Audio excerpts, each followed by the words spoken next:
tiene porque le falta marihuana que fumar. E estamos de volta com o BBcast, o seu podcast de automobilismo e outras nerds. No episódio de hoje vamos falar sobre o GP do México. E aqui comigo está a Débora Santos Almeida. Bem-vinda, Débora. Olá pessoal, sejam bem-vindos a mais um episódio do BPcast. E eu quero dizer que talvez não estivesse nem gravando aqui porque eu estou tentando ver o que a Albert Fábrica tem para poder contar pra gente, esse fofoqueiro de metigela. Exatamente, se você é fã F1TT, sabe aí que o Alberto Fábrica soltou ali no Twitter, né, que não está crendo numa notícia que ele recebeu. Tentei um espanhol agora, mas não consegui. Que ele não tá acreditando na notícia que ele soube ali no paddock e contou a fofoca pela metade, né? Deve tá todo mundo agora, até com o Massinha desaposentado falou, todo mundo foi lá no perfil do Fábrica, colocou o sininho pra assim que ele soltar a fofoca, a gente já ficar sabendo. E até agora nada. Como um bom jornalista tá fazendo um texto. Cara, eu gostei do que a Bruna Rodrigues falou. Que prazer, eu sou de comunicações. Gosto de bater papo e fofocas. A gente é isso, né? Gosta de bater papo, que é o podcast, de fazer fofocas. Como jornalista, acho que a primeira coisa que você tem que querer ser na vida é um fofoqueiro. Exatamente. Bom, eu sou o BGP Neto e a gente tá gravando aqui já no domingo, porque essa semana será uma semana de GP do Brasil, uma semana muito cheia, com vários compromissos, muita coisa para ser feita. E vá acompanhando o Boletim Paddock pelas redes sociais, que a nossa cobertura vai ser bem interessante, bem legal, como sempre, na semana do GP do Brasil. Bom, antes disso, né, antes da gravação do BBcast em si, vamos lembrar nossos recadinhos do Paddock. Como sempre, aquele agradecimento muito especial aos nossos apoiadores, aqueles que auxiliam o Boletim Paddock através da campanha coletiva e contínua do Apoies e também são membros, né, do canal do YouTube. Um agradecimento especial a eles. Também mandaram perguntas para nós, como a gente falou lá no GP de Austin, né, do Texas, dos Estados Unidos, que como seria muito curto assim, até para abrir a caixinha de perguntas no Instagram, a gente jogou no grupo de apoiadores, mas já deixa avisado aí pra vocês. Acabou a corrida? Chama aí a Débora nas redes sociais, manda pergunta pra gente, que ajuda bastante na construção do podcast. E outra forma também de auxiliar a gente, além do programa do Apoia-se do membros lá do canal, você também pode utilizar o nosso link da Amazon, que está sempre disponível nas nossas publicações. E fazendo qualquer compra por meio desse link, você consegue auxiliar o BP, porque a gente recebe uma pequena comissão. Nenhum valor vai ser acrescentado na sua compra, ali na parte final, mas a gente consegue receber uma comissão, pois somos afiliados da Amazon. Então passe por lá, sempre que você for realizar uma compra de qualquer produto, independente do valor, utilize o nosso link.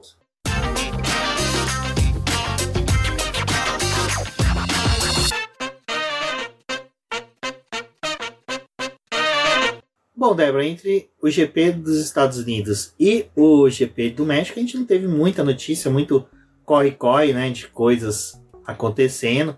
Tudo que também aconteceu praticamente já comentou ali na live de terça-feira. Então já consegue ir direto, né, para os treinos livres. E na sexta-feira que a gente teve ali, parece que realmente como removeram tanta pintura especial da Williams, da Goofy e depois aquela bandeira dos Estados Unidos do carro, a Williams retornou aquele bom desempenho que ela tava, né, ali já na sexta, mostrando que o Albon seria um piloto ali que possivelmente estaria nos pontos que aconteceu na corrida, mas vale falar um pouco da sexta-feira da Williams no México. Eu acho que o mais interessante é que a gente viu o Albon andando entre os primeiros colocados.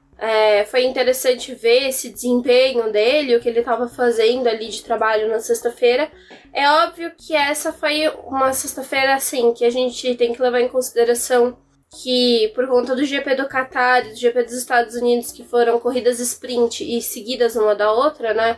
Mesmo com as equipes levando algumas novidades para os carros, tentando melhorar a performance deles, eles não tiveram muito tempo para poder avaliar os carros, porque tinha apenas um treino livre nesses 2 finais de semana, né? Então chegou no México já com aquela coisa de ter 3 treinos livres de 1 hora para poder avaliar os carros. Algumas equipes levaram modificações para poder melhorar a área de refrigeração dos carros, né?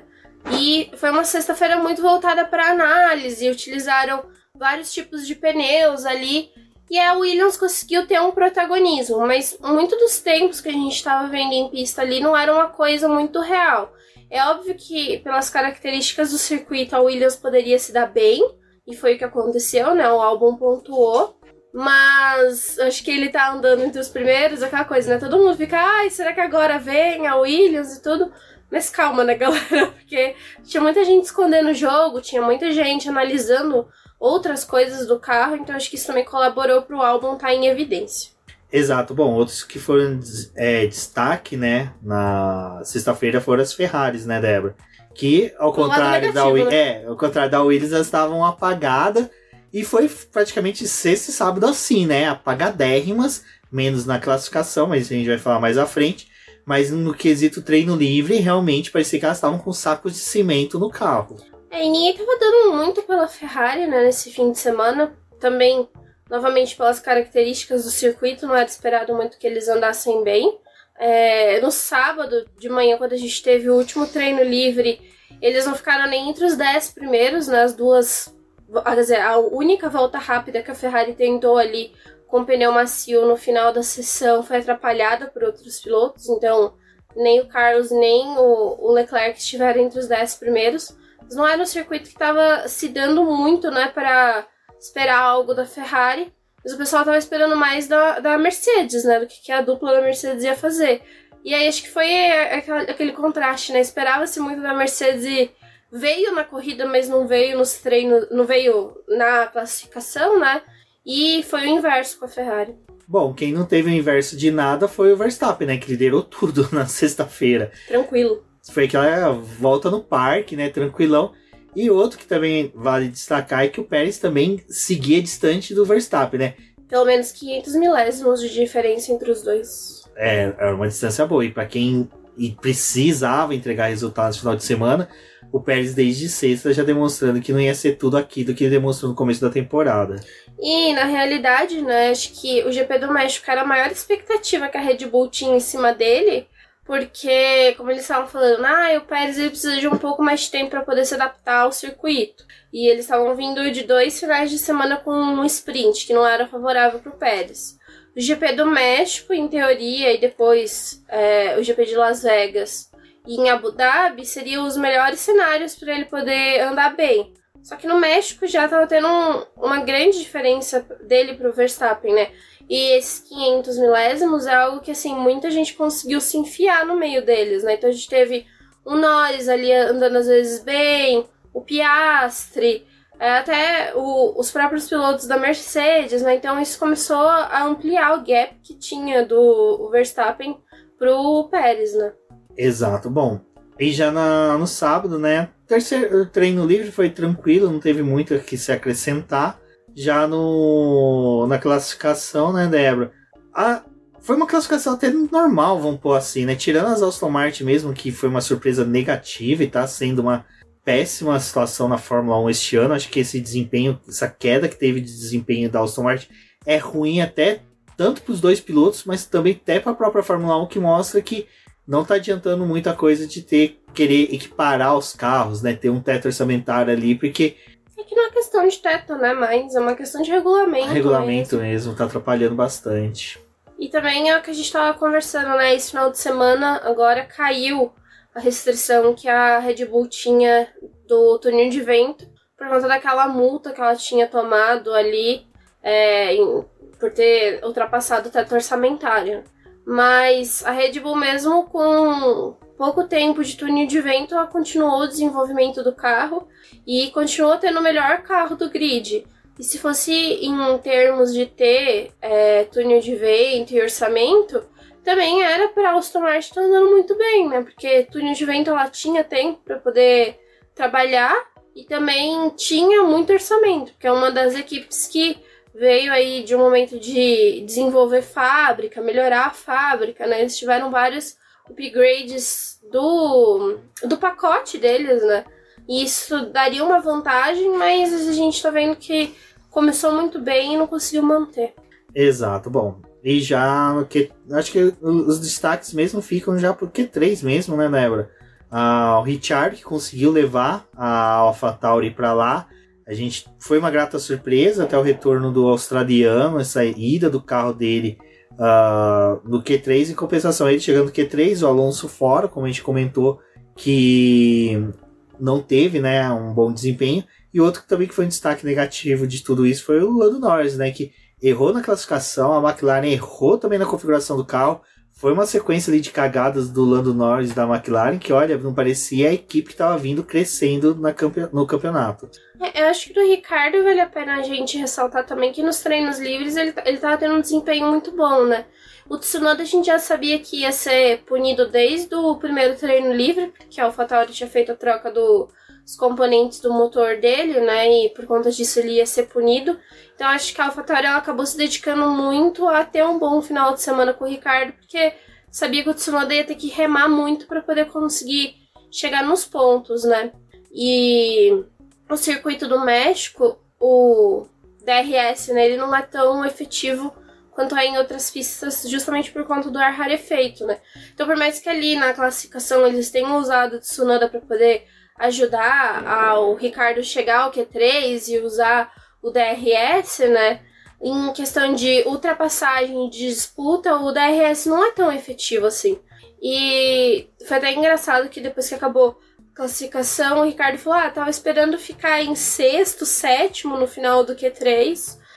O quarto lugar foi muito bom pra gente, a gente não esperava isso. Então, acho que assim, óbvio, tem poucas corridas, né? Ainda que ele tá fazendo com a AlphaTauri, marcando esse retorno dele. Mas depois do Lawson ter assumido o carro e da primeira corrida dele ali nos Estados Unidos, né? E agora no México, acho que foi um ótimo resultado pra ele. E ele conseguiu algo que não era esperado, ainda mais com o carro da AlphaTauri, que é um carro tão ruim. E aí até colaborou pra muita gente se perguntar, né, se a AlphaTauri não tava tendo piloto ou se ela de fato não tá tendo carro. Eu acho que o GP do México sim, também pode ser um ponto fora da curva, né? Mas a gente pode ficar de olho na AlphaTauri para as próximas corridas. Também tem que lembrar que não tem muito tempo que a AlphaTauri atualizou o carro, então também isso pode ser um reflexo deles terem atualizado o carro e agora tá conseguindo melhorar um pouquinho mais em configuração.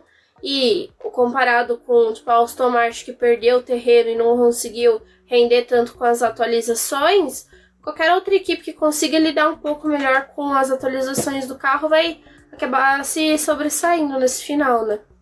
Só uma coisa que eu tô acompanhando aqui o Twitter, o Will Bustle acabou de publicar um GIF do Cálice Sagrado, né, em busca do Cálice Sagrado do Monty Python, que é aquela cena em que eles estão chegando na caverna que tem um coelho assassino e ele joga uma bomba, né? Então, assim, alguma coisa tá pegando no paddock, né? Alguma coisa tá acontecendo. Sabe o que eu fico pensando? Porque assim, né? O que acontece? Quando tem alguns GPs, principalmente os GPs que é na América, né? Tanto na América Central quanto aqui, né? Na América do Sul. Vai muita gente pro paddock pra poder ficar soltando notícia falsa, né?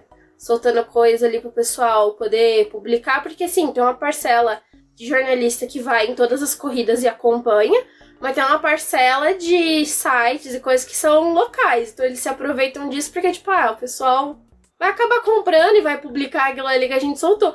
Será que a gente tá sendo vítima disso? Não sei. Da fofoca mentirosa? Pode ser. Pode ser, porque isso acontece Vamos muito dar uma pausa, você tuita isso, porque isso é algo muito interessante que a galera tem que saber. Bom, aí pra quem segue a Débora no boletim no Twitter, viu que ela publicou isso, e enquanto que ela publicava, né, o Will Bustle soltou mais um tweet comentando cercado de bombas ali, aquele canarinho correndo de bombas, mas enfim, vamos seguir aqui na gravação do BBcast. A bomba que o GP do Brasil vai ser cancelado bastante da temporada, né? Chega. Já sabem que o Vettel... que o Verstappen vai ganhar todas e já vai dar a vitória pra ele nas 3 corridas e acabou o campeonato. Exato. Você vai devolver o ingresso pra gente. Pô, ia gastar esse dinheiro no churrasco. Com os apoiadores do Boletim do Paddock, ó. Vixe. Bom, vamos lá. Comentou, né, do Lando ter sumido na classificação com os erros. O Q3 horroroso do Alonso. O Ricciardo que foi bem na classificação. E a pole do Charles Leclerc, né, Débora? Que mais uma vez, né, honrou o título que lhe dão de o cara mais rápido da Fórmula 1 em classificação. É uma coisa que eu gosto. Eu acho legal quando tem uma classificação e o Leclerc consegue extrair essa volta rápida. É uma daquelas voltas rápidas que vale a pena você ir no onboard, você ver, ele realmente se aplicou, se dedicou, fez muito bem feita, sabe? E ele não esperava, né? Exato, vale lembrar que a Ferrari veio mal nos Q3 todos, né? Não, quase não passou do Q2 pro Q3, né? Nossa, Q3, dos treinos livres todos, ela foi muito mal. Se eu não me engano, no TL3, o Leclerc foi 13º, 14º, alguma coisa assim. Foi uma classificação Foi o que eu falei pra você, os dois carros ficaram abaixo dos 10 primeiros então, no TL3. Então, assim, a expectativa era bem baixa. E quando eles chegaram pro Q3, eu também pensei assim, Piastri, Ricciardo vão comer eles com farinhas. Mercedes também não, né? O Sainz fez, depois veio o Leclerc e fez. Aí ficamos na tensão do Verstappen, mas o Verstappen não fez. Aí o Verstappen só melhorou, né, na segunda tentativa de volta rápida. Ele foi um dos únicos que melhorou ali a volta, né, mas não foi suficiente para superar nenhum dos dois. E até foi interessante que o final da classificação ali, a pista parecia que estava bem mais lenta, então estava muito difícil de melhorar o tempo. Mas a Ferrari achou essa volta do bolso, nem os dois pilotos conseguiam explicar o que aconteceu ali, porque nem eles esperavam, mas veio aí essa volta e foi muito boa. Mas é aquela coisa, né, de novo, assim, num ano em que a Red Bull tá dominando bastante, era mais um cenário que a gente esperava. O Leclerc fez a pole e não vai conseguir reverter em vitória, né? Acho que o maior trabalho para a corrida ia ser essa pole do Leclerc trazer um pódio para a Ferrari. Mas parece que a Ferrari estava bem mudada esse final de semana, nem parece a Ferrari que erra tanto, que faz tanta besteira. Então foi legal ver essa pole do Leclerc, mas, assim, né? Com o Verstappen andando do jeito que tá andando, a gente nem fica tão feliz, assim. Exato. Bom, e outra coisa que aconteceu ali no final do... Primeiro que a classificação inteirinha, né, foram cenas lamentáveis, de um piloto atrapalhando o outro, como sempre. E também agora me fugiu. Os pilotos segurando ali, né, na saída do pit, qual o Verstappen fez no GP de Singapura, de segurar os pilotos na saída dos boxes. Salvo engano, foi o Alonso, Leclerc e Verstappen, né, que foram investigados por terem feito isso. E o Russell. E o Russell, né? O Russell de todos foi o que mais apareceu até nos vídeos, né? E no final não deu em nada, né, Débora? Os pilotos... É que fica ruim punir agora, depois do que o Verstappen fez em Singapura. Eu imaginava que não ia ter punição, porque ia vir a mesma alegação do que aconteceu lá em Singapura, né? E não foi nada diferente. Eles realmente falaram isso, que os comissários já estão avaliando, já tem um tempo, que essa questão do delta e de cumprir a volta em que você tá mais lento em um tempo ali determinado, né? Não tá funcionando muito bem, mas por enquanto eles não têm uma outra solução para poder levar para a pista que evite acidentes e que seja algo melhor do que está sendo aplicado agora. Então eles reconheceram no caso desses pilotos que, assim, eles fizeram o que era possível fazer, seguraram o restante do pelotão no pit lane para poder respeitar a distância do delta que era esperado. Também foi mais prudente fazer isso do que, tipo, buscar uma redução lá mais pra frente na volta e travar ainda mais os outros competidores. Então eles acham melhor segurar no pit lane mesmo do que fazer uma outra besteira, né? E fica aquela lição pra todo mundo. Tipo, não espere até o último minuto também pra poder ir pra pista numa classificação, que você pode acabar perdendo tempo atrás de outro competidor e não conseguindo avançar, né? Acho que talvez o grande problema ali foi a forma como, tipo, o Russell estava posicionado na saída do pit lane, porque ele deu uma travada, então mesmo que outro competidor quisesse ultrapassar ele, não ia conseguir, porque ele estava bem no meio, né? Sim, punição que não... Eu quero ver eles fazerem isso no Brasil. Ali no Oeste, né? Não, na saída dos boxes do Brasil não dá. E esse eu gosto do GP do Brasil, não dá, não tem como você parar ali. Tipo, cara... É porque é uma ladeira, é uma ladeira, né? É uma ribanceira. Uma ladeira, e quando chega na parte da saída mesmo, ali você é jogado na reta oposta, né? Então vai ser bem interessante. É por isso que aqui eles têm que realmente já sair pra pista e correndo, né? Bom, vamos pra corrida em si, né, Débora? Cara, largada com ré, né? A gente pode dizer ali que as Ferraris praticamente deram uma gasopada na hora da saída. A largada foi meio bizarra, né? Na verdade, ninguém tava esperando muito que o Leclerc fosse manter por muito tempo a largada, né? Que a aposta já é essa, né? perguntei pro pessoal em qual curva o Leclerc vai perder a liderança e por que é na primeira. Eu já tinha falado até pro perfil desses perfis que gostam de cuidar, né? Eu te falar da Ferrari. Falei, ele não termina a primeira curva na liderança. Cara, a Ferrari era uma coisa que se ela trabalhasse melhor, largada, pelo menos quando o Leclerc conseguisse a pole, pô... Tentar... permanecer por mais tempo, né? Em Baku foi uma pista que ele conseguiu, né? Se não me engano, ficou 3 ou 4 voltas. Pelo menos ainda deu uma emoção, mas hoje, por exemplo... e não foi muito favorável a largada, né? Pra Ferrari, na verdade... Foi até bizarro, né? Porque... Foi mais favorável pra Ferrari do que pro Pérez. Foi mais favorável pra ele, mas quando teve a largada ali, o aplicativo endoidou, né? Porque o Verstappen pulou pra frente, depois era o Leclerc, e depois era o Pérez. Eu fiquei, o Pérez? O Pérez liderou a corrida? Que o Pérez, eu não sei se foi... E aí o Pérez foi de arrasta pra baixo, né? Eu não sei se foi o estagiário, qual foi o perfil que zoou, que falou, nossa, o Pérez pela primeira vez chegou à frente do Leclerc, do Verstappen, né? Porque na hora que ele foi catapultado pra frente, ele ficou à frente do Verstappen. Acho que foi nessa hora que o aplicativo entendeu que ele tava à frente do Verstappen. Foi bizarro, né? Mas assim, pelo menos o carro do Leclerc, de certa forma, não estragou, né? Estragou a asa, mas também foi um ajuste, assim, muito obrigado, Red Bull, por ter vindo cortando a asa dele, porque... O Leclerc andou melhor que o Sainz hoje, né? Então, enquanto que a asa tava quebrada. A asa mesmo. Enquanto que a asa tava quebrada, o Leclerc tava rendendo mais. E diga-se de passagem, essa asa se mostrou efetivamente correta, né? Porque a ideia de quando desenhar essa asa é que quando acontecesse isso de quebrar aquela lateral, ela ainda continuasse eficiente. E algumas equipes que fizeram um desenho um pouco mais... que utiliza aquela lateral como suporte, a Ferrari não. A Ferrari já foi meio conservadora no desenho. E o dela não utiliza tanto aquela lateral. Se eu não me engano, a Red Bull, a lateral da asa ali, ela realmente ainda é um pouco usada na flaps. Se acontecesse isso com o carro da Red Bull, tem que trocar. Eu acho que é por isso que o Pérez, toda vez que tinha um incidente que quebrava essa lateral, que desculpa gente, eu esqueci o nome, ele trocava de asa. Já o Leclerc não. O Leclerc, você vê que a Ferrari nem chamou ele. Da Haas também, né? Mas da Haas foi meio foda, porque... Da Haas, quando ficou balangandando lá quem é do Leclerc, na volta seguinte eles já estavam pedindo pro Magnussen ir lá trocar a asa, né? O do Leclerc, espera aí, vamos ver o que acontece. É que o Magnussen tem o histórico da FIA exigir ele trocar, né? Coisa que não fizeram hoje com o Leclerc. Tudo fazem com ele, né? Então, é por isso que eu tô falando, tipo, com uns é de um jeito, com outros é de outro, enfim. E, de qualquer forma, o jeito que a asa do Leclerc caiu depois, né, não foi muito favorável ali, porque o pedacinho caiu, mas ficou no meio... da pista, né? Mas... O mecânico que recolheu tá feliz, que ele levou isso daí pra casa. Vai estar no eBay à venda a qualquer momento. Será que levou pra casa? Porque agora estão pedindo pra devolver, né?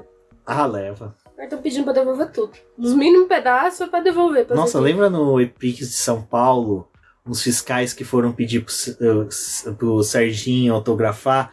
Eles levaram uma parte dianteira inteirinha de um carro. Cara, os fiscais chegaram na maior cara de pau pro Sérgio Sete Câmara com a dianteira de um carro. Se eu não me engano, acho que era do Boemi. Algum carro assim, da verde. Era, o Boemi tava com a Envision tava verde, né? Pintura ano passado, esse ano, né? E eles chegaram com essa asa dianteira pro Sérgio autografar. A assessora de imprensa da Nil olhou assim, tipo, meio estranho, né? Mas tudo bem, ele autografa. Mas foi muito bizarro, enquanto que na Fórmula 1 realmente, o Paulo até conta, né? Que na Porsche, por exemplo, a Porsche Cup no Brasil, você tem que... Se pegou qualquer peça, você tem que devolver, você não pode ficar. Mas, voltando aqui rapidinho só numa coisa, né, Débora? Que a gente fala... Eu gosto muito do GP do México por tudo que é de festa. O pessoal da arquibancada, tirando aquele pessoal que brigou, mas o resto é muito legal. Pessoal de fantasia. É bem latino. Não, eles são... Eu acho que eles são mais expressão do que ser latino do que os brasileiros. Acho que nesse ponto o GP do México consegue ser muito mais do que o GP do Brasil. Mas não é por culpa dos torcedores no Brasil. Acho que é muito mais culpa da organização. A organização do GP do Brasil, eu tenho a sensação que eles querem ser um pouco mais de formato de GP europeu do que ter uma identidade própria de GP do Brasil. Eu tenho essa sensação. Mas eu acho que também aqui no Brasil... É que assim, o GP do México é muito perto da festa do Dia dos Mortos, né? Que é uma comemoração assim, né? De certa forma, é uma coisa muito familiar que eles tentam resgatar ali, mostrar o quanto que, tipo, a família, as pessoas que estão em volta ali é muito importante.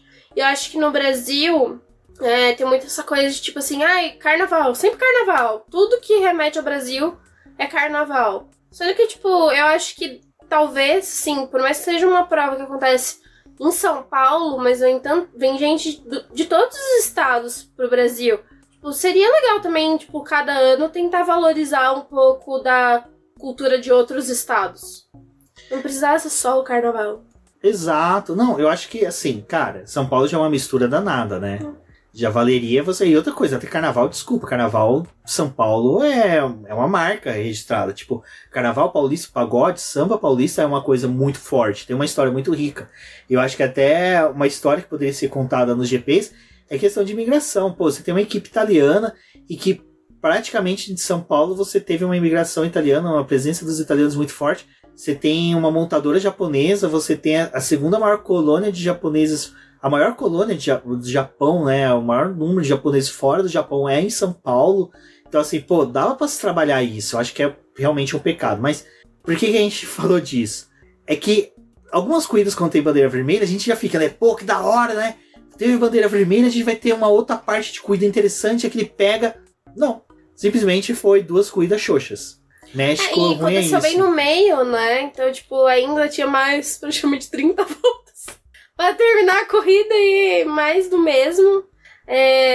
Tanto a pista não tava favorecendo, assim, a questão estratégica. E, cara, eu acho que chegou num momento, até falando de questão estratégica, em que nessa corrida foi muito difícil, acho que pra Pirelli. Porque, assim, ano passado eles não tiveram muita briga, porque, teve os pneus de 18 polegadas, aí a gente aproveita e usa a gama intermediária, porque era a gama usada quando usavam os pneus de 13 polegadas. Então foram na zona de segurança no passado, usaram os compostos intermediários. Aí veio para esse ano, eles falaram, não, vamos tentar outra coisa, né? Vamos ir com a gama mais macia de pneu, para poder abrir um leque de possibilidade para as equipes, para que elas façam, ao invés de uma parada só, fazer 2. Aí quando saiu ali no começo da corrida, né, a Pirelli falou, não, mas eu acho que vai ser uma corrida mesmo de uma parada só. Então não adiantou nada trocar a gama de um ano pro outro. Aí veio a corrida, né, enfim. Tipo, mesmo no final de semana, você tendo 3 treinos livres para poder avaliar. Sexta-feira teve aquele lance ali de verificar o pneu protótipo da Pirelli. E aí foi passando a corrida, tipo, a gente viu, o pessoal que tava com o pneu duro não rendia nada, porque com 2 voltas já o pneu tava arrepiando, né, tava tendo problema do grain. Aí não rendia nada com o pneu duro, mas para poder terminar a corrida, a estratégia era pneu duro e pneu médio, trabalhar com os dois, porque o macio não ia resistir a absolutamente nada. Aí chega ali teve a bandeira vermelha. Então, se a bandeira vermelha tivesse sido assim, tipo, faltando 15, 20 voltas pro final, a gente tivesse o pessoal tentando outra coisa ali, brigando mesmo com o pneu macio pra ir no final da corrida. Mas não foi isso que aconteceu, né? E talvez, assim, se tivesse acontecido desta forma, o pessoal já teria gastado seu pneu duro, seu pneu médio ali, e não ia ter mais com o que trabalhar, né? Ia ter que realmente recorrer aos pneus macios usados. Mas não foi o que rolou. E aí, como aconteceu essa bandeira no meio da corrida, não teve emoção nenhuma, assim, tipo... Foi só realmente, tipo, a gente parou de correr aqui, um ou outro mudou de pneu, né? Teve uma galerinha ali que foi com os médios. A gente não teve, tipo, aquela corrida que a gente imaginou que poderia ser, tipo, uma corrida sprint. Porque não foi uma corrida sprint, porque eles tinham metade da prova ainda pra poder fazer. Exato, e assim, com a disposição de pneus que eles tinham, né? A gente chegou ali no final... Ferrari sem pneus duros novos, então até continuaram com os mesmos pneus que eles tinham, foi complicado. Eu acho que México, cara, pô, pode ser sincero, saudade espirotada. Eu acho que seria bem legal o retorno deles, mas, né, deles não, dele, né. Mas eu tô acompanhando aqui a fofoca, gente. Até agora, nem o Fábricas, nem o Will Buston atualizou nada. Então vamos seguir aqui confiantes que a gente vai acordar, não vai ter nada, porque eu não quero acordar com notícia já todo mundo comentando, fazendo meme. Quero participar da festa também. Bom, quem não participou da festa, né, foi o Sérgio Pérez, que pra festa dos mortos, a corrida dele foi bem morta mesmo. Ai, gente, foi... Olha, eu fiquei um meme do cara, tipo, comendo cereal, pensando na corrida do Pérez. Vai no banheiro pensando na corrida do Pérez. Vai trabalhar pensando na corrida do Pérez. Porque, nossa, gente, olha... Não, corrida não, né? Largada só. Que mas assim, o que eu quero dizer é que... Puta cara burro, bicho. Como é que é do Chaves? Nossa, o que você tem de burro, você tem de burro. Nossa, gente, sério, olha... Eu fiquei revoltada com o Pérez esse final de semana. Revoltadíssima. Porque assim... De certa forma, o Hamilton colocou na mão dele de novo, né? Tipo, uma corrida que ele não terminou, a desclassificação ele colocou na mão do Pérez. Tipo, olha, meu filho, trabalha aí pra você tentar ter o teu vice. Ele devolveu a bola pro Pérez. Aí o Pérez falou, agora eu vou cagar. Agora mesmo que eu vou cagar. Gente, pra que ele foi otimista daquele jeito? Pra que aquela largada? Porque assim...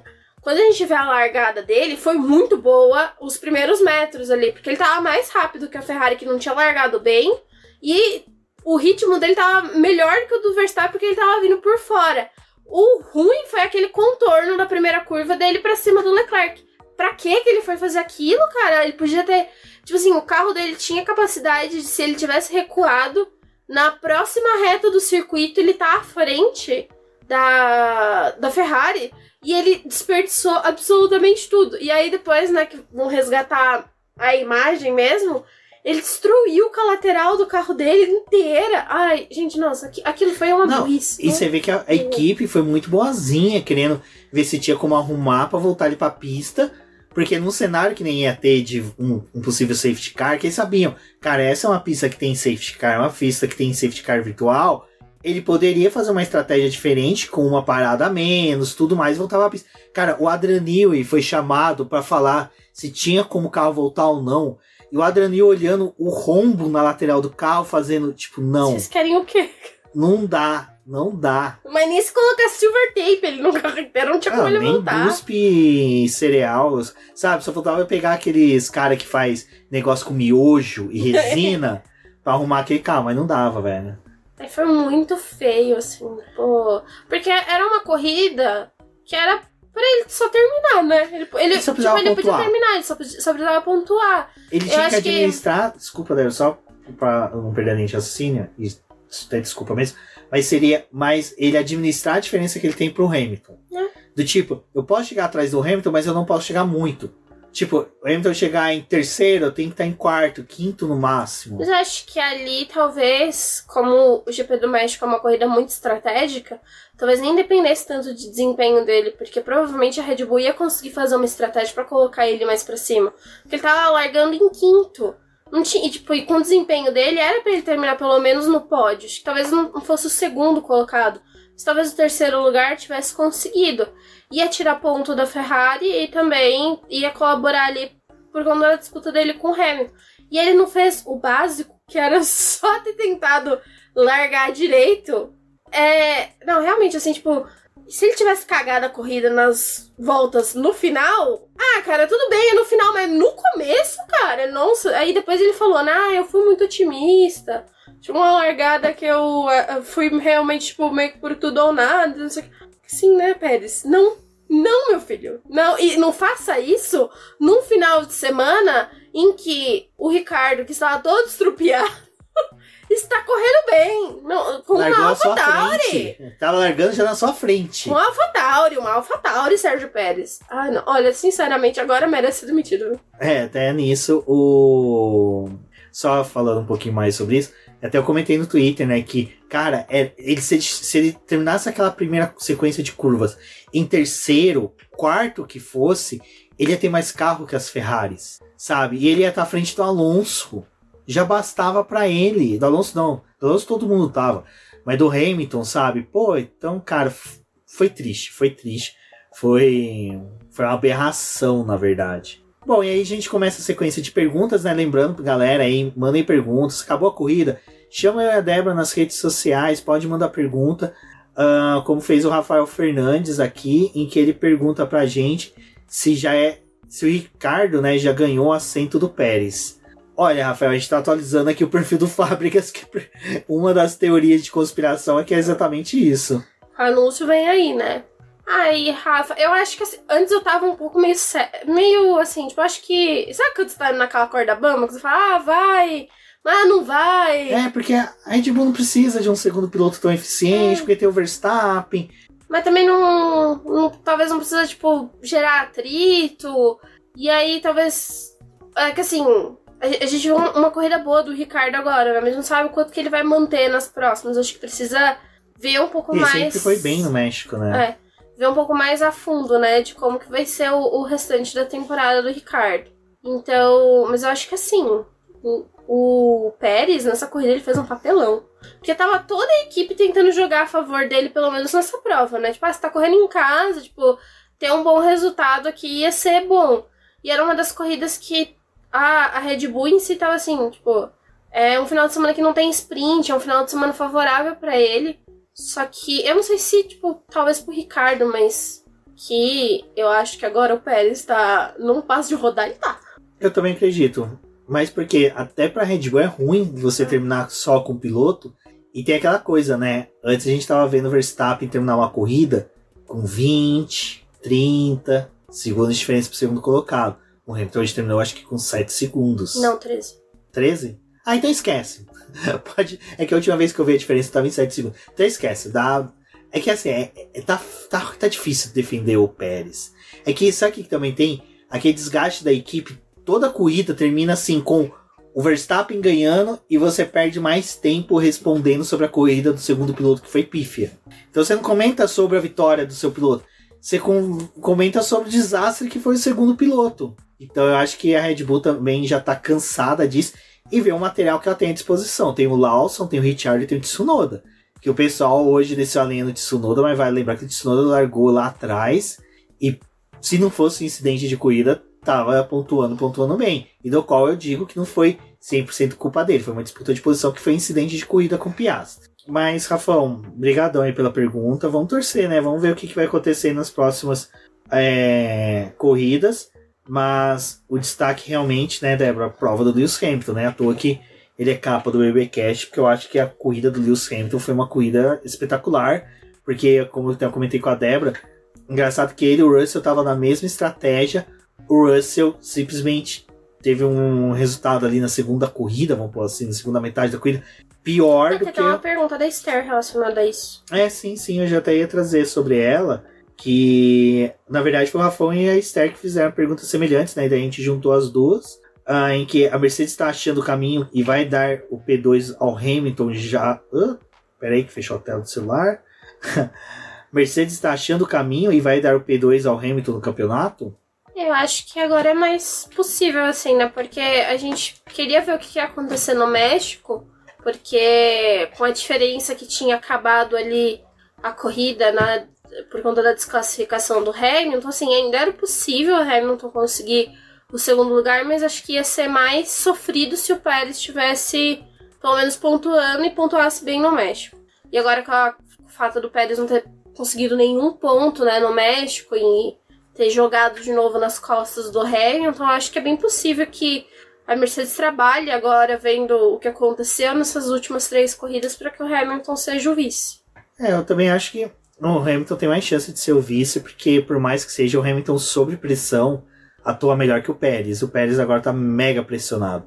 E também foi um domingo que a Mercedes trabalhou muito bem, né? Que ela também tava vindo naquelas coisas tipo, a gente não tá fazendo uma paradas muito boa, né? A gente não tá fazendo uma estratégia muito boa e com o Hamilton funcionou. Eu acho que o Toto Wolff voltou, colocou as coisas bem em ordem, né? Em Austin ele já havia voltado, mas ainda o pessoal deu umas ali erros, mas eu acho que agora no México ele conseguiu colocar a casa no lugar. Vamos ver, né? Vamos ver como é que é, mas cara, a corrida do Hamilton foi muito boa, foi interessante. Acho que foi realmente aquele Hamilton que a gente viu em 2021, 2020, que entregava bons resultados, sabia que não tinha como disputar a vitória, mas soube conservar pneus, soube disputar. A briga que ele teve ali também com o Daniel Ricciardo foi bem interessante. A disputa dele também com os demais pilotos, com o Carlos Sainz também, que fez uma corrida excelente. Acho que os dois pilotos da Ferrari foram destaques, né, dentro do que eles apresentaram em pista, porque com o desgaste excessivo, acentuado do pneu dos carros, mas eles conseguiram entregar bem. Mas ainda na disputa pelo vice, tem a pergunta da Esther, né, que ela fala, restando 3 corridas para o final da temporada, Lewis precisa descontar em média 7 pontos em cada uma das provas. Do Pérez, né, descontar 7 pontos para ser vice-campeão. É possível, ainda mais com o George em uma fase não tão boa e que não consegue ajudar o Hamilton. Acho que a Mercedes nem precisa levar em consideração o que o Russell tá fazendo em pista. É que a Mercedes nunca contou com o segundo piloto para nada para ajudar o Hamilton, né? Vai lembrar que na época do Bottas eles não contavam. E Esther, vai lembrar que tem sprint no Brasil, né? Então, assim, é que eu falei, se o Hamilton me consegue um segundo lugar no GP do Brasil e um segundo lugar na sprint, ele já consegue descontar bastante pontos aí, dependendo do que for o resultado do Pérez. Em Las Vegas ele já é vice e em Abu Dhabi ele só vai administrar. Eu acho que a Mercedes ela nem precisa contar com o resultado do Russell ou do Russell ajudar o Hamilton, porque não é isso que está acontecendo nas últimas corridas, né? E não é isso que realmente está acontecendo, tanto que levou a McLaren hoje a falar pro Norris, né? Tipo, Norris, a gente tá observando a corrida do Russell e aí a gente tá meio que vendo que ele é um desastre, então só vai aí que você vai passar o Russell. Então tá todo mundo já meio com essa visão de que o Russell tá sendo um pouco atrapalhado depois que voltou das férias, principalmente, né? Que ele tá fazendo umas corridas assim que, tipo, não é esperado de um piloto da Mercedes, não é esperado do Russell. E ele, por ter cometido vários errinhos aí, por ter até, né, tido aquela batida bizarra que ele teve em Singapura, tipo, ninguém tá levando muita fé. Então acho que a Mercedes nem tá esperando que ele auxilie o Hamilton, tipo, a tirar ponto do Pérez ou qualquer coisa do tipo. Porque acho que nessa fase final aí, quem vai fazer o trabalho mesmo vai ser o Hamilton. Eu também acho. Acho que o Hamilton, ele aprendeu a não contar com o segundo piloto, né? E o Russell realmente é o que eu e a Débora estavam comentando. Eu acho que as férias de final de ano agora vai ser muito mais importante pro Russell colocar a cabeça no lugar, dar aquela esfriada e sentir um pouco mais até o que é a equipe Mercedes pro ano seguinte, né? Eu acho que o ano passado ele ficou muito confiante de ter conseguido chegar no campeonato na frente do Hamilton, mas esse ano ele tá sentindo o peso de ser, né, companheiro do Lewis Hamilton. E se hoje ele tá tendo um pouco mais de dificuldade no carro, é porque ano passado a Mercedes realmente, tipo, se voltou junto com o Hamilton para poder desenvolver o carro desse ano. Então, a forma como o Hamilton estava se sentindo no carro, o feedback dele, é levado muito mais em consideração que o próprio Russell, né? E acho que tem um pouco, assim, tipo, total responsabilidade do Russell no que tá acontecendo nesse final de temporada com ele. E a Esther também apresentou uma pergunta, por que a estratégia dos pneus médios depois da bandeira vermelha funcionou bem pro Lewis e não pro George? Então, Esther, isso daí é até uma coisa que eu parei aqui rapidinho na hora que eu vi a tua pergunta, porque eu fui procurar a declaração do George Russell após a corrida, que foi mais ou menos assim, é bem grande, mas eu vou resumir. O que aconteceu? Ele imprimiu um ritmo onde que o pneu superaqueceram. E aí ele teve que reduzir esse ritmo para não ter gerar bolhas no pneu. Nisso, ele perdeu a janela, né, de desempenho bom do carro, dos pneus, mas conseguiu chegar atrás do Carlos Sainz. Quando ele estava atrás do Carlos Sainz, que ele poderia ter tentado a ultrapassagem, trabalhar para fazer a ultrapassagem, os freios superaqueceram por falta de refrigeração para ele estar atrás do Carlos Sainz. Então daí ele teve que tirar o pé do acelerador. Nisso, o carro, tanto os freios quanto os pneus perderam a janela de desempenho. Ele não conseguiu retornar para essa janela. Então aí o carro perdeu todo o desempenho, tanto na questão dos freios como dos pneus. Então foi por isso que, de certa forma, o Hamilton conseguindo fazer as ultrapassagens e chegar naquele espaço que ele ficou entre ele e o Verstappen, ele conseguia trabalhar bem a temperatura dos pneus e dos freios. Já o Russell não.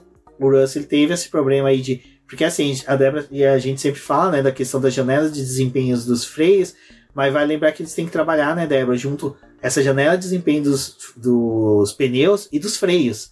Que no México tem um problema de superaquecimento por causa das aberturas de passagem do fluxo de ar, né? E o ar rarefeito, tudo isso acaba influenciando na refrigeração dos carros como um todo, mas o freio é um dos sistemas que mas tem problema no México. E acho que foi um fim de semana muito difícil para todo mundo, assim, em gestão de pneus, porque eu falei, né? Acho que a Pirelli foi lá, escolheu os pneus mais macios da gama, mas também não era o ideal e não foi o suficiente para a gente ter uma corrida mais agitada em questão estratégica. E aí quando a gente olha para os 3 pneus que tinham disponíveis no fim de semana, o duro não estava tendo uma janela muito boa de desempenho. O macio não era o ideal para você tentar terminar a corrida com quase, né, tipo, com metade da prova ainda pela frente. Então eles optaram ali pelo pneu médio, que era o que tinha o melhor desempenho. Mas ao mesmo tempo esse melhor desempenho era dentro de uma janela, não era por toda a corrida. Tanto que teve a diferença ali, né, que a Ferrari alertou o Leclerc, mas você tá com os pneus duros e o Hamilton tá com o pneu médio. Daqui a pouco o pneu médio do Hamilton vai começar a apresentar uma queda. Mas o pneu duro também não tava sofrendo logo nas primeiras voltas, que influenciava o restante da corrida. Então meio que tudo ficou igual ali. E também, assim, eu acho que o Hamilton teve um adversário que é um pouco mais fácil que é o Leclerc, né? O Leclerc, ele não é o piloto que briga tanto pela posição, né? E quando o Russell encontrou o Sainz na pista, ele passou um bom tempo ali ainda brigando com o Sainz antes de recuar. O Sainz não é o piloto mais fácil de ultrapassar. Então eu acho que tudo isso contribuiu para que o Russell não tivesse uma corrida tão boa de pneu médio como o Hamilton estava tendo ali depois que passou o Leclerc, que ficou sozinho na pista. Exato, bom, mas isso é um exemplo novamente de experiência, né? Podemos dizer assim. Vale muito a questão de saber qual composto, como trabalhar por cada composto, que é uma coisa que a gente criticou o Russell em algumas etapas, porque ele realmente aí não consegue, parece que, assimilar, fazer esses cálculos rápidos na cabeça. Outra coisa que foi bem interessante sobre o Russell foi uma coisa que eu estava comentando com a Thalita, que além de apoiadora, é uma das que sempre está comentando, conversando com a gente sobre Fórmula 1 nas redes sociais, foi que o Russell, ele comenta a estratégia que a equipe adotou para ele do lado dos pilotos. Ela me comentou que teve uma corrida que, justamente nessa corrida, ele teve um embate direto com o Sainz na corrida, e que ele comentando a estratégia que a equipe escolheu do lado do Sainz. E o Sainz, assim, tipo, meio prestando atenção. E o Russell soltando do adversário. Do Sainz ainda. O Sainz pegou e refez a estratégia dele do Leclerc. Cara, o Russell... E é uma coisa que eu falei. O Norris, eu criticava muito o Norris com isso no passado. O carro dele começava a dar problema, alguma coisa. Ele não sabia reportar pra McLaren. Ele ficava desesperado e começava a berrar. E isso cantava a bola pros outros pilotos. Teve uma etapa na Áustria, não me recordo agora o ano, acho que foi 2021, que ele começou a fazer isso e o Hamilton estava atrás dele. O Hamilton veio babando e passou ele. E o Hamilton não estava fazendo o tempo que ia chegar no Norris. O Hamilton estava num momento de administração. Então, assim, o Norris com o tempo aprendeu a calar a boca, vamos pôr dessa forma, na hora que tinha que ficar quieto e falar. Que ele peca, mas bem menos, né? Bem menos. E o Russell não. O Russell é aquele negócio do... É que vocês ouviram agora, era o meu gato tentando destruir a minha cadeira, mas eu já consegui fazer com que ele prestasse atenção em outra coisa. Como o Russell, né? Que toda vez que vai reclamar no rádio é um podcast. Ele começa a debater com o mecânico, ele não relata coisa pro mecânico, com o engenheiro. Desculpa, e espera o engenheiro retornar. Não, ele começa a conversar com o engenheiro, tipo assim, tipo, cala a boca, mano! Você tá entregando a paçoca, velho! É foda. O piloto também tem que saber quando usar o rádio pro bem e pro mal. Que nem o próprio Toto Wolff falou isso sobre o Hamilton, né? O Hamilton é um cara que sempre falou, né? Meus pneus não estão bons, meus pneus não estão rendendo. E isso sempre foi uma característica dele que a gente nunca sabia quando ele tava falando verdade ou não, até ele indicar que entrar nos boxes. E por isso que a gente blefa até hoje, né? Faz os blefes. A Mercedes fez um blefe hoje, né? Eu não sei se surgiu efeito ou não, mas pelo menos foi um blefe interessante. Bom, e vale, como a gente estava comentando aí da Ferrari agora há pouco, né? Pô, a Ferrari manteve um pódio com o Leclerc. Leclerc, apesar da pole, perdeu posição pro Verstappen e pro Lewis Hamilton, mas chegou em terceiro lugar. E o pecado P4 do Sainz, que o Sainz estava ali, né? Vai que fiscaliza o carro de alguém aí e ele perde o pódio, eu tô aqui, ó, pra ele dar mais um pódio. E hoje não fiscalizaram o prancha de ninguém, né? É que na cidade do México não tem mar por perto, né? Então não tem que fiscalizar a prancha de ninguém. Né? Tá muito acima do nível do mar pra poder olhar a prancha, né? Ficar preocupado com isso.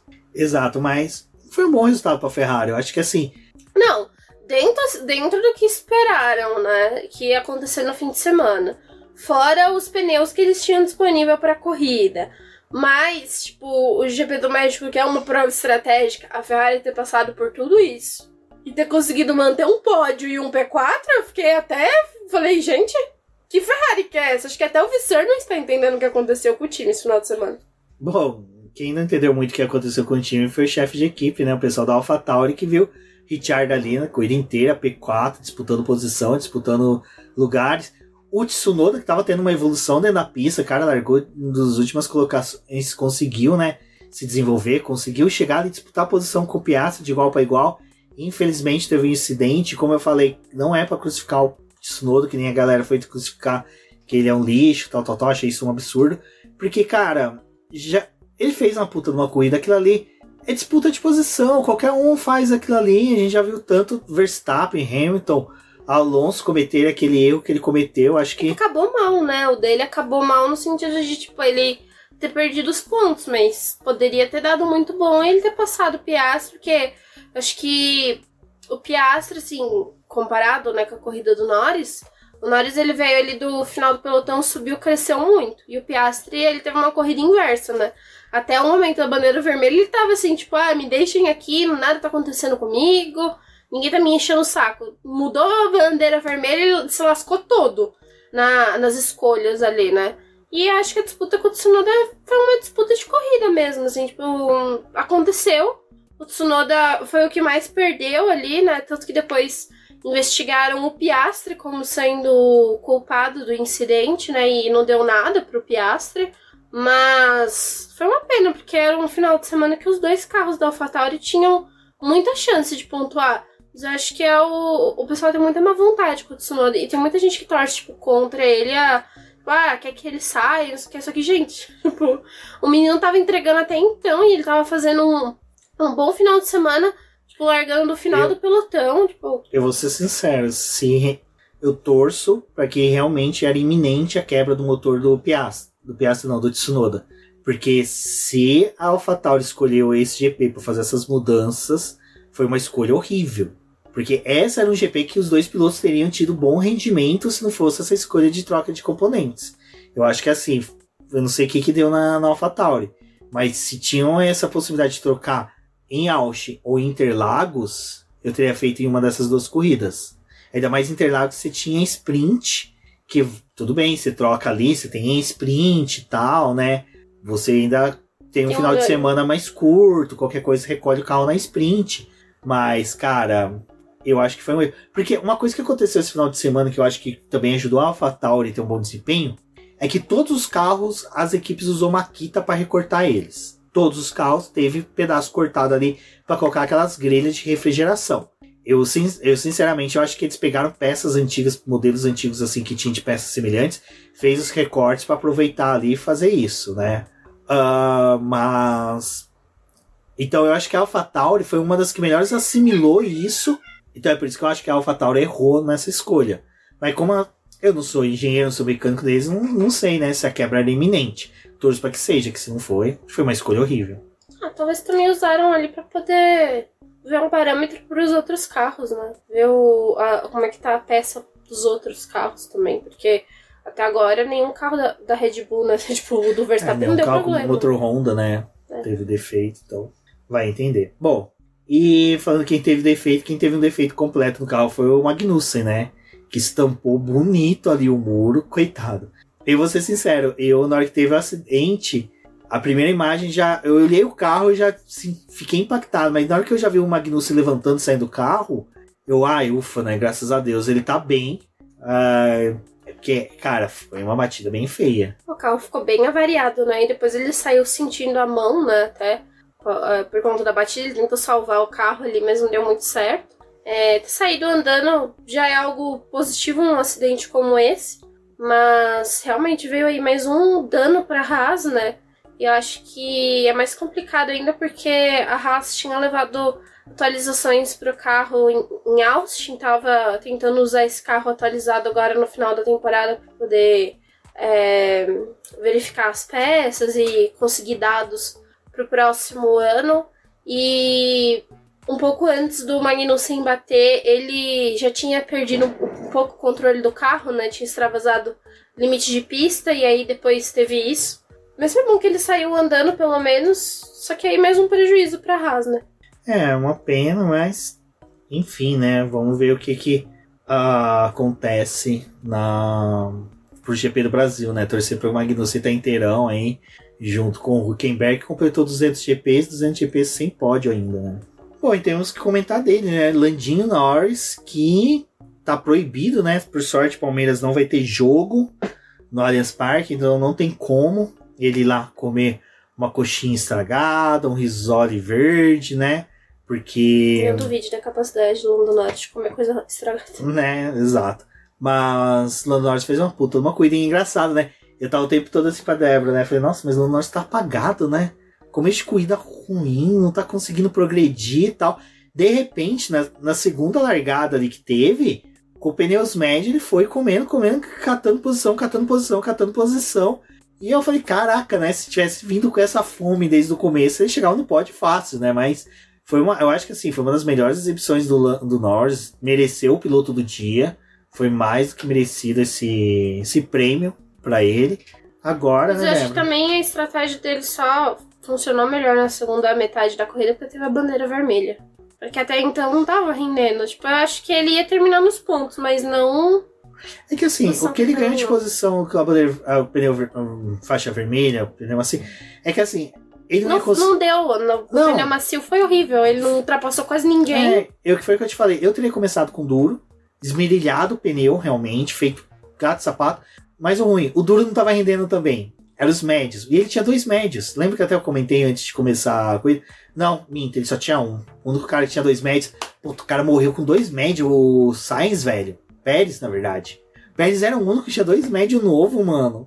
Vocês estão ligados que o cara era o único que tinha 2 médios novos, velho. A Ferrari deixou. A Ferrari não, a Red Bull deixou pra ele. Caramba, mano. Os caras prepararam tudo pro final de semana dele, velho. O cara morreu com 2 médios novos. Esses 2 médios já estão indo pra Romênia pra ser destruído, cara. Pô, bateu até bad agora. Bom, e aí tem a pergunta do Rafael Fernandes, né? O Norris fez uma das melhores corridas largando lá do fundo. E afundando mais ainda a Aston Martin nos construtores? Aqui a Aston Martin também ela já fez o favor de jogar a pá, né, nela, né? Já... jogou. Ela foi jogar a pá de cal, né? Tá jogando a pá direto na cara dos pilotos, né? Os dois não terminaram a corrida, né? Nem o Alonso, nem o Stroll. O Stroll também se envolveu lá naquele incidente que ele... né? Pra quê? Pra que Stroll? E o Bottas levou a culpa. O Bottas ainda levou a culpa. Eu não entendi a análise dos queridos, mas acho que também foi, de novo, por aquela coisa, né? Tem incidente que eles não analisam o final do incidente, né? Que é se o piloto abandonou ou não. O Stroll abandonou, a culpa do Bottas. Então, vai entender as análises dos comissários, né? Depois eu comento sobre isso. Mas, sim, acho que a corrida do Norris... a classificação dele não tinha sido tão boa, que era algo que a gente não esperava, porque com o carro que ele tava tendo, tipo, foi um erro muito grande aquela classificação ali. O início da corrida não tinha sido muito promissor, acho que o final que realmente fez a diferença, mas com certeza ajudou a afundar um pouco mais a Aston Martin, porque é mais uma corrida que a McLaren tem um desempenho bom e a Aston Martin tem o inverso, né? Exato, e o pior, né, tipo...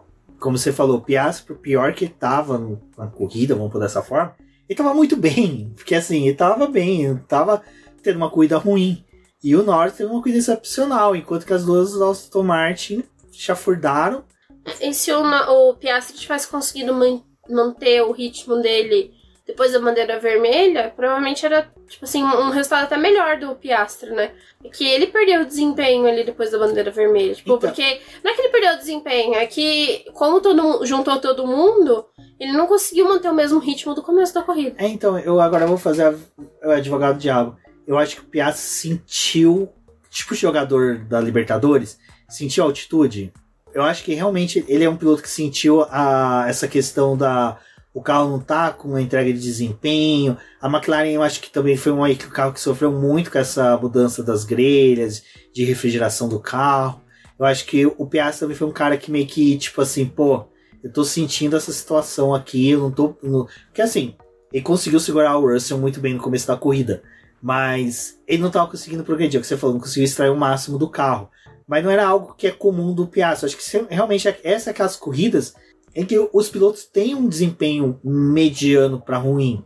E para mim o desempenho do Piastri, pelo que ele pode entregar, foi mediano, não foi ruim ainda. Então acho que foi um bom final de semana para a McLaren, assim. Acho que para não perder muito assim aquela reparação de danos, o desempenho da McLaren ao todo foi muito bom.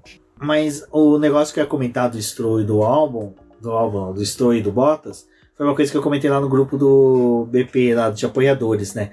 Parece que o estagiário teve preguiça de pegar todo o lance, né? Desde o Stroll empurrando porque assim, pra quem não viu, o Bottas foi considerado culpado porque ele não se manteve na linha do traçado e é por isso que o Stroll bateu nele e rodou.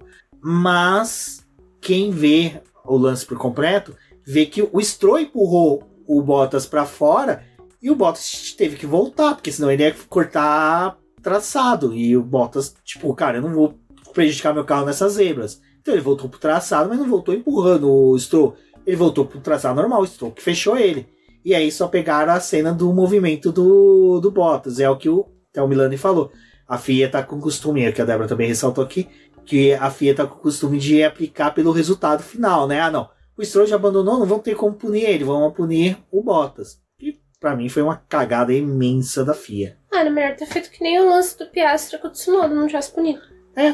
Deixa considera quieto. como um incidente de corrida e não pune nenhum dos dois, porque se foi pra poder punir o Bottas naquele incidente, pô, gente, o que tá acontecendo?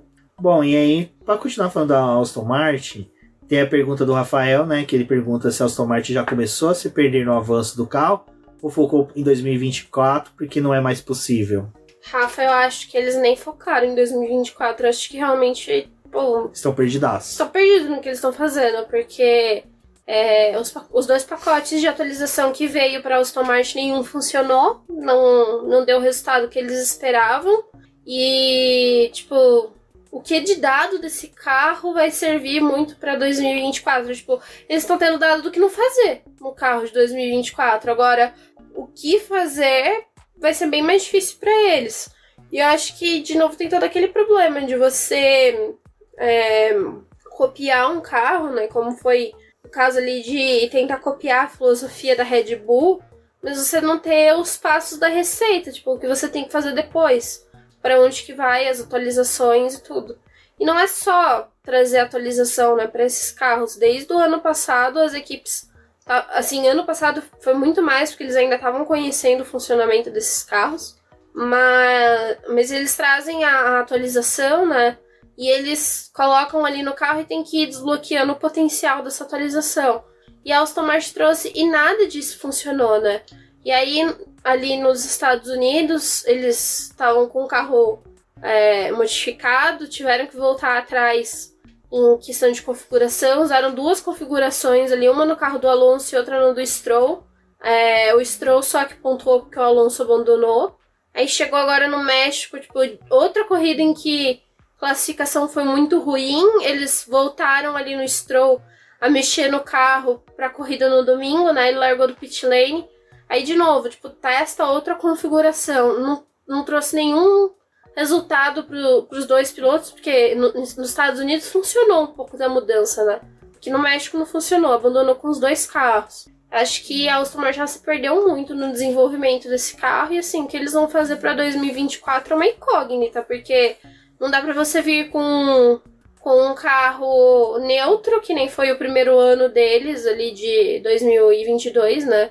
Tipo, com um carro que, vamos sentir o que as outras equipes estão fazendo pra fazer. Acho que não é mais isso que tem que ser feito pra 2024.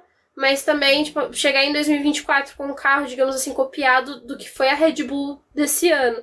Não conseguir manter desenvolvimento, não conseguir... manter uma crescente, não vai ajudar a Aston Martin a ir para lugar nenhum. Eu gostei do que o Douglas Silva comentou no Twitter, no tweet que eu comentei sobre a pontuação, porque o Sainz ultrapassou o Alonso, né, no Mundial de Pilotos. E assim, se fazendo projeções, tem chance até do Norris passar o Alonso e Leclerc, assim, corre o risco também de passar o Alonso. E assim, o Alonso que estava praticamente disputando a vice-liderança do campeonato no começo do ano, está disputando agora a posição... Disputando não, tentando se manter à frente de alguns pilotos, está meio doído, mas o Douglas comenta, imaginem se a Alstom preferiu ouvir o Stroll, ou seja, ouvir o Stroll no desenvolvimento do carro e não o Alonso, né? E ainda ele comenta, e o carro ficou esse cocô. Eu nem sei se escutar o Stroll, mas talvez ter ido pela mesma coisa que aconteceu com a McLaren nos 2 últimos anos. Tipo, você tem um piloto dando um feedback do carro para você continuar o desenvolvimento numa linha, você tem que mexer no carro porque o outro piloto não tá entregando. Então você tem que fazer tipo o mínimo para que ele ande. E aí eu acho que acabou que atrasou a Aston Martin, assim, tipo, se dividir em questão de desenvolvimento, tipo, tentar algo para poder pelo menos trazer o Stroll para a zona de pontuação, enquanto quem realmente eles deveriam ter focado era no Alonso, e o Alonso agora tá nesse movimento de estar em queda, né? Queda livre no campeonato. Exato, e para finalizar o podcast, a gente tem, né, o álbum que conseguiu, né, Débora? Pô, não se classificou bem, teve volta deletada, não foi? Salvo engano. A volta do Q2 dele, que era pra ele avançar, porque Q3 foi deletado. Exato, conseguiu ali chegar aos pontos. Mais uma vez o álbum mostrando que se a Williams tivesse um bom segundo piloto, e agora realmente, cara, o Sargent tá pesando nessa equipe, ela poderia vir para 2024 mais forte, até quem sabe 2025 melhor ainda. Mas o álbum teve um bom desempenho. O Sargent até conseguiu um brilhareco ou outro ali, de certa forma, andar próximo das pontos. O Alonso, né? O Alonso tá na corrida cansado já do que tá acontecendo. Mas eu acho que a corrida do álbum foi positiva. Não foi a corrida que a gente tava imaginando que fosse, pelo que ele tinha feito nos treinos livres. Até porque ele não conseguiu mesmo na classificação, então não tinha muito o que fazer. Mas eu acho que a disputa ali que teve pra poder salvar um pontinho ali, pelo menos no fim de semana, foi muito boa. Ele terminou em 9º lugar, então terminou até a frente do Ocon, né?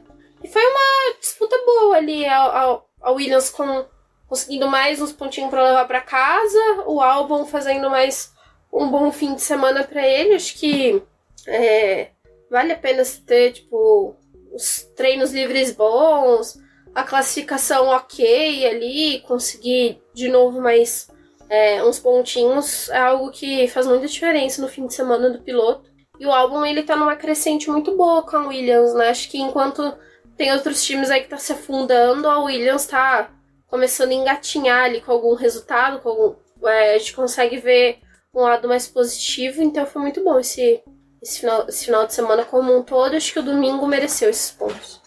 Bom, foi isso, né, gente? Acho que o GP do México, no final, é isso mesmo, não há muito que se falar. Vai ter a live na terça-feira, onde que eu acredito que a gente vai pautar um pouquinho mais preparação aí pro GP do Brasil, mas acompanhe.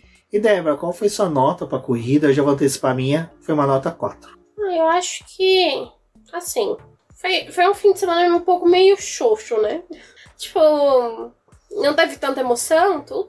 Acho que a corrida a gente esperava um pouco mais, mas ao mesmo tempo, acho que eu esperava um pouco mais da corrida por conta da Pirelli ter mexido nos pneus ali. No final de contas foi mais do mesmo, né?